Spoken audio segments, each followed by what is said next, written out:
For years, I battled an exhausting internal war. One voice in my head begged me to cut back on drinking, while the other convinced me that alcohol was necessary for enjoyment, relaxation, and social connection.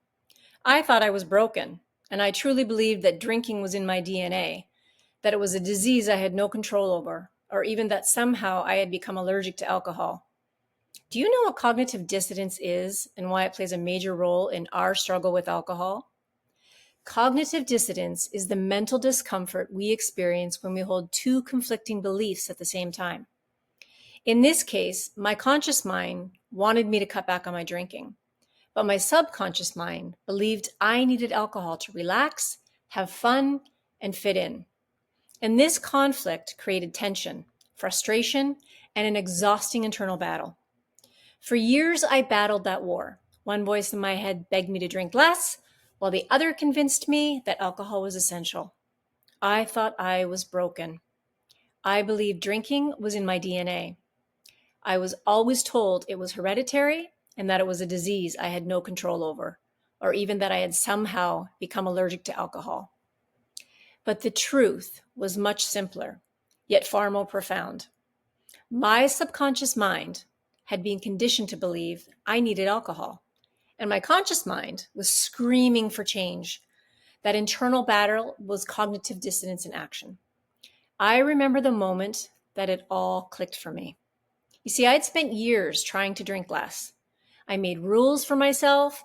I would only drink on weekends. I would only have 2 glasses of wine and only after 8 p.m. But no matter what, I always ended up right back where I started.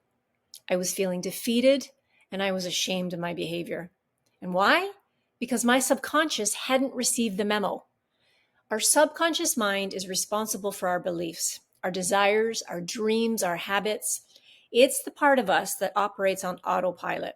It runs the scripts we've absorbed throughout our lives. My subconscious had absorbed the belief that alcohol was the key to fun, relaxation, and fitting in. But my conscious mind had started to question everything.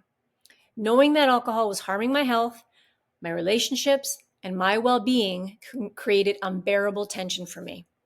And that's the hallmark of cognitive dissonance.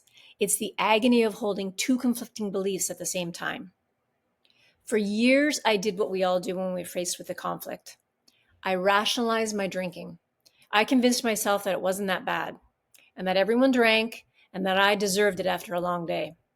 I ignored all the studies that showed alcohol's link to breast cancer and many more cancers and how it damages our body. The mental health and all the health struggles. I pushed aside the guilt and focused on just getting through another day. Because deep down, I believed there was no way out. Change felt impossible for me. So accepting the truth about alcohol would only cause me more pain.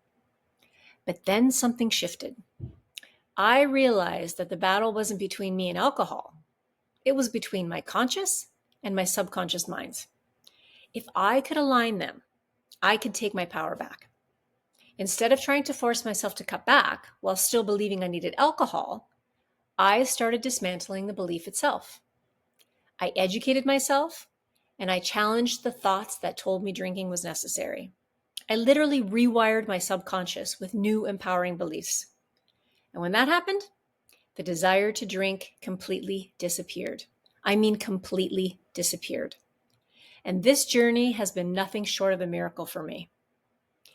I spent years lost in the illusion that alcohol was essential to my happiness. But in reality, it was keeping me from truly experiencing life, feeling any joy at all. And now I see with absolute clarity that I was never broken, never diseased, and never powerless. I simply had to bridge that gap between my two minds. And once I did, I found freedom. Cognitive dissonance was the invisible force controlling my life, and I didn't even know it. You can now visit my website at woundednotconquered.com and book a call with me.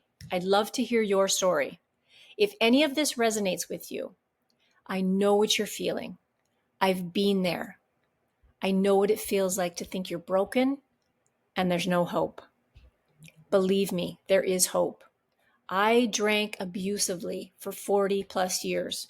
I grew up in an alcoholic home.